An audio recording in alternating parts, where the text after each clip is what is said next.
വയനാട് വെള്ളമുണ്ടിൽ ഇതര സംസ്ഥാന തൊഴിലാളിയെ കൊന്ന് സൂട്ട് കേസിലാക്കി. ഉത്തർപ്രദേശ് സ്വദേശിയായ മുഖീബാണ് കൊല്ലപ്പെട്ടത്. പല ഭാഗങ്ങളിൽ നിന്നാണ് മൃതദേഹം കണ്ടെത്തിയത്. പ്രതിയും ഇതര സംസ്ഥാന തൊഴിലാളിയാണ്. സംശയത്തെ തുടർന്നുള്ള കൊലപാതകമെന്നാണ് പോലീസ് പറയുന്നത്. സൂർജിത്ത് അയ്യപ്പത്ത് ഇപ്പോൾ വിവരങ്ങളുമായി വയനാട് ചെയ്തു. സൂർജിത്ത്, കൊലപാതകം നടന്നിട്ട് അധിക സമയമായിട്ടില്ലെന്ന് മനസ്സിലാക്കുന്നു. ഒന്നെങ്കിൽ സഹപ്രവർത്തകൻ ഇയാളെ കൊന്ന് കഷ്ണങ്ങളാക്കി സൂട്ട് കേസിലാക്കി പല ഭാഗങ്ങൾ ഉപേക്ഷിക്കാൻ ഓട്ടോറിക്ഷയിൽ പോകുന്നതിനിടെ ഓട്ടോറിക്ഷയിൽ വെച്ചൊരു സൂട്ട് കേസ് എറിയുന്നതിനിടെ ഓട്ടോറിക്ഷ ഡ്രൈവർക്ക് തോന്നിയ സംശയമാണോ അരും കൊലയുടെ വഴി തുറന്നത്? നമുക്കിപ്പോൾ ലഭിക്കുന്ന ഏറ്റവും പുതിയ വിവരങ്ങൾ എന്തൊക്കെയാണ്? കൊലപാതകത്തിന്റെ മോട്ടീവ് എന്താണെന്ന് മനസ്സിലാക്കാൻ കഴിയുന്നത്? സുഹൈൽ, ഈ കൊല്ലപ്പെട്ടയാളും ഒപ്പം കൊന്നയാളും രണ്ടുപേരും ഉത്തർപ്രദേശുകാരാണ്. ഉത്തർപ്രദേശിലെ ആളുകളാണ്. അവർ ഇവിടെ വന്ന് ജോലി ചെയ്യുന്ന ആളുകളാണ്. ഈ മരിച്ച ആളുടെ പേര് മുഖീബ് എന്നാണ്. 25 വയസ്സാണ് പ്രായം. ഈ കേസിലെ പ്രതി, അതായത് കൊലപ്പെടുത്തിയ ആൾ മുഹമ്മദ് ആരിഫ് എന്നാണ് പേര്. 38 വയസ്സാണ് പ്രായം. ഈ സംഭവം ഉണ്ടായിരിക്കുന്നത് വെള്ളിലാവ് എന്ന് പറയുന്ന പ്രദേശത്താണ്. അവിടെ നിന്ന് കൊല നടത്തിയ ശേഷം മൃതദേഹം കഷ്ണങ്ങളാക്കി നുറുക്കി അത് നേരെ 2 സ്യൂട്ട് കേസുകളിലാക്കി ഓട്ടോറിക്ഷയിൽ കൊണ്ടുവരികയായിരുന്നു. ഇതിന് ശേഷമാണ് ഈ വെള്ളമുണ്ട എന്ന് പറയുന്ന വെള്ളമുണ്ടയ്ക്ക് അടുത്തുള്ള മൂളിത്തോട് പാലത്തിന്റെ അടുത്തെത്തി. ഇതിനുശേഷം ബാഗുകൾ വലിച്ചെറിഞ്ഞു. അതായത് വിവിധ ഇടങ്ങളിലേക്കാണ് വലിച്ചെറിഞ്ഞത്. ഒരു ബാഗ് വീണത് വാഴത്തോട്ടത്തിലാണ്. ഉടൻ തന്നെ ഈ ഓട്ടോ ഡ്രൈവർക്ക് സംശയം തോന്നി.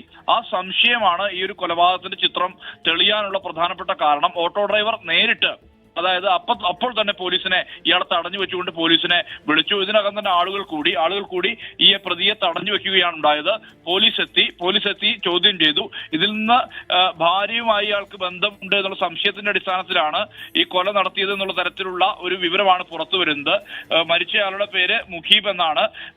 ഈ പ്രതി ആരിഫാണ്. ആരിഫ് ഈ മുഖീബിനെ സംശയിച്ചുകൊണ്ടാണ് ഇത്തരത്തിൽ കൊല നടത്തിയത് എന്നുള്ള പ്രാഥമിക വിവരമാണ് നമുക്ക് ലഭ്യമാകുന്നത്. എന്തായാലും പോലീസ് എത്തി ഉടൻ തന്നെ ഇയാളെ ഇപ്പോൾ പോലീസ് സ്റ്റേഷനിലേക്ക് മാറ്റാനുള്ള നടപടിയിലേക്ക് കടന്നിട്ടുണ്ട്. എന്താണ്, മറ്റെന്തെങ്കിലും കാരണങ്ങളുണ്ടോ ഈ കൊലപാതകത്തിന് ഉൾപ്പെടെയുള്ള കാര്യങ്ങളിൽ വ്യക്തത വരേണ്ടതുണ്ട്. എന്തായാലും പോലീസ് വിശദമായി ഇയാളെ ചോദ്യം ചെയ്തതിനു ശേഷമാകും മറ്റു നടപടികളിലേക്ക് കടക്കുക. ഇവർ ഏതാനും കാലമായി ഈ വയനാട്ടിൽ ജോലി ചെയ്യുന്ന ആളുകളാണെന്നുള്ള തരത്തിലുള്ള വിവരം പ്രാദേശികമായി നമുക്ക് ലഭ്യമാകുന്നുണ്ട്. പക്ഷെ അതെല്ലാം തന്നെ സ്ഥിരീകരിക്കാത്ത വിവരമാണ്.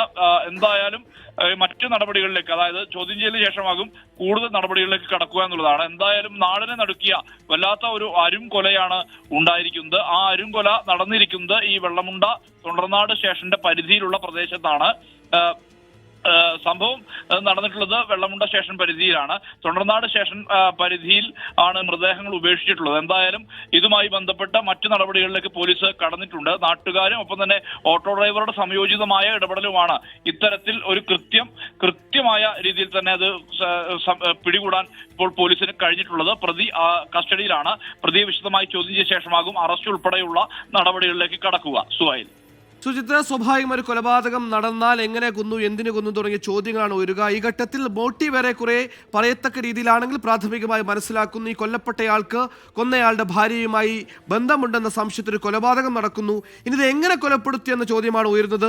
ഇവർ താമസിക്കുന്നിടത്തെക്കുറിച്ച് എന്തെങ്കിലും വിവരം ലഭിച്ചിട്ടുണ്ടോ? സമീപത്ത് അടുത്തടുത്തായി താമസിക്കുന്ന കുടുംബമാണോ? ഒരാളെ കൊന്ന് ഇത്തരത്തിൽ മൈന്യൂട്ട് പീസുകളാക്കി മാറ്റി സൂട്ട് കേസിലേക്ക് മാറ്റാനൊക്കെ ആകുമോ? കൂടുതൽ പ്രതികളുണ്ടോ? ഇത്തരത്തിൽ എന്തെങ്കിലും സംശയം ഈ ഘട്ടത്തിൽ ഉയരുന്നുണ്ടോ?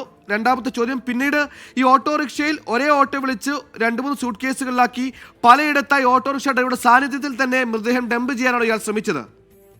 എന്തായാലും അതുമായി ബന്ധപ്പെട്ട കൂടുതൽ വിശദാംശങ്ങൾ ലഭ്യമാകേണ്ടതുണ്ട്. കൂടുതൽ പേർ ഉൾപ്പെട്ടിട്ടുണ്ടോ, ഒരാൾ തനിച്ചാണോ കൃത്യം നിർവഹിച്ചത് എന്നുൾപ്പെടെയുള്ള കാര്യങ്ങൾ വ്യക്തത വരേണ്ടതുണ്ട്. എന്തായാലും പ്രാദേശികമായി ശേഖരിച്ച വിവരങ്ങൾ അനുസരിച്ച് അതിൽ ഒരാൾ തന്നെയാണ് ഈ പ്രതി കൃത്യം നിർവഹിച്ചിട്ടുള്ളത് എന്നുള്ള തരത്തിലുള്ള വിവരം തന്നെയാണ് നമുക്ക് ലഭ്യമാകുന്നത്. അത്തരത്തിലാണ് അവിടെ ജില്ലാ പഞ്ചായത്ത് പ്രസിഡന്റ് അടക്കമുള്ള ആളുകൾ ആ പ്രദേശത്തുണ്ടായിരുന്നു. മറ്റൊരു പരിപാടിയുമായി ബന്ധപ്പെട്ട് അദ്ദേഹം അവിടേക്ക് പോയതാണ് ജില്ലാ പഞ്ചായത്ത് പ്രസിഡന്റ് സംഷാദ് മരക്കാർ. അദ്ദേഹം ഈ സംഭവം നടക്കുന്നതിന് തൊട്ട് പിന്നാലെ തന്നെ, അതായത് ഈ വിവരം അറിഞ്ഞ അടിസ്ഥാനത്തിൽ ആ പ്രദേശത്തേക്ക് എത്തുകയും വിവരങ്ങൾ കൈമാറുകയും ചെയ്തിട്ടുണ്ട്. പ്രാദേശികമായി ശേഖരിച്ച വിവരങ്ങൾ അനുസരിച്ച് ഒറ്റയ്ക്ക് ആണ് ഈ പ്രതി കൃത്യം നിർവഹിച്ചിട്ടുള്ളത് എന്നുള്ളതാണ്.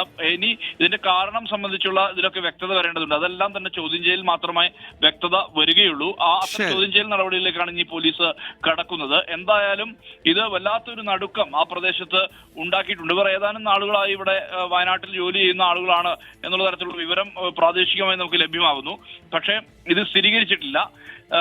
ഈ സംഭവം നടന്നിട്ടുള്ളത് തൊണ്ടർനാട് സ്റ്റേഷൻ പരിധിയിലാണ്. മൃതദേഹം കിടന്നതാണ് വെള്ളമുണ്ട സ്റ്റേഷൻ പരിധിയിൽ, അതായത് ഈ പാലത്തിന്റെ സമീപം എന്ന് പറയുന്നത്, ആ പരിധി എന്ന് പറയുന്നത് വെള്ളമുണ്ട സ്റ്റേഷൻ പരിധിയിലാണ്. നിലവിൽ കൃത്യം നടന്ന ജുറിസ്ഡിക്കേഷൻ എന്ന് പറയുന്നത് ഈ പറയുന്ന തൊണ്ടർനാട് സ്റ്റേഷനും മൃതദേഹാവശേഷങ്ങൾ കിട്ടിയത് വെള്ളമുണ്ടയുമാണെന്ന്. തീർച്ചയായും മൃതദേഹം സംഭവം നടന്നിട്ടുള്ള തൊണ്ടർനാട് സ്റ്റേഷൻ പരിധിയിലാണ്, വെള്ളിലാവ് എന്ന് പറയുന്ന സ്ഥലത്താണ് ഈ സംഭവം ഉണ്ടായിരിക്കുന്നത് എന്നുള്ളതാണ് നമുക്ക് ലഭ്യമാവുന്ന വിവരം. അവിടെ വെച്ച് ഈ കൃത്യം നിർവഹിച്ചു. അതിനുശേഷം മൃതദേഹം നേരെ 2 ബാഗുകളിലാക്കിയ ശേഷം ഇത് ഉപേക്ഷിക്കാൻ വേണ്ടി ഓട്ടോറിക്ഷ വിളിച്ചു വരികയായിരുന്നു. ഓട്ടോറിക്ഷ വിളിച്ച് ഇത് ഉപേക്ഷിക്കുന്ന ഘട്ടത്തിൽ ഓട്ടോ ഡ്രൈവർക്ക് തോന്നിയ സംശയമാണ് ഇതിന്റെ ചുരുളഴിക്കാനുള്ള പ്രധാനപ്പെട്ട കാരണം. അതായത് ഇത് ഇങ്ങനെ വലിച്ചെറിയുന്നത് ശ്രദ്ധയിൽപ്പെട്ട ഓട്ടോ ഡ്രൈവർ തന്നെ ഇയാളെ തടഞ്ഞു നിർത്തി പോലീസിനെ വിളിക്കുകയായിരുന്നു. പിന്നീട് വ്യക്തമാണ് ഈ രാത്രി വൈകിയും അരുംകൊലയുടെ വാർത്തയാണ് വയനാട്ടിൽ നിന്ന് വരുന്നത്. റൂറലായ വെള്ളമുണ്ട എന്നയിടത്ത് ജനങ്ങളെ നടുക്കിയ രീതിയിലാണ് ഇതര സംസ്ഥാന തൊഴിലാളിയെ മറ്റു ഇതര സംസ്ഥാന തൊഴിലാളി കൊലപ്പെടുത്തിയത്. മൃതദേഹം കൊന്നില്ലാതാക്കി മൈന്യൂട്ട് പീസുകളാക്കി സ്യൂട്ട് കേസിലാക്കി ഓട്ടോറിക്ഷ വിളിച്ച് അതിൽ പലയിടങ്ങളിൽ ഉപേക്ഷിക്കാൻ ശ്രമിക്കുന്നതിനിടെ ഓട്ടോ ഡ്രൈവർക്ക് തോന്നിയ സംശയമാണ് പ്രതിയെ കുരുക്കി.